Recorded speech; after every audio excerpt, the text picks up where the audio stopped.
Itong buong pangyayari na inilalahad ni Congressman Toby Chanco, ang inside story ng gimmick sa impeachment, ng panunuhol, ng pangbabraso ni Martin Romualdez na pilit iparelease kay Marcos ang tinatawag na conditional release ng 90 billion na panunuhol na pondo in the guise of infrastructure project, hindi pa kasama ang mga political corruption fund nila na panunuhol din ang ayuda there, ayuda here,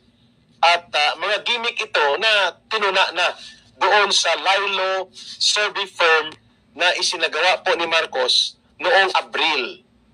Unang linggo yata yun nangyari, upang sukatin at pulsuhan kung totoo ba na bumabagsak at pababa ng todo-todo ang kanyang acceptance and trust approval rating sa taong bayan. Samantalang steady sa 59%, 61% hanggang 64% ang trust and approval rating ni Sara Duterte.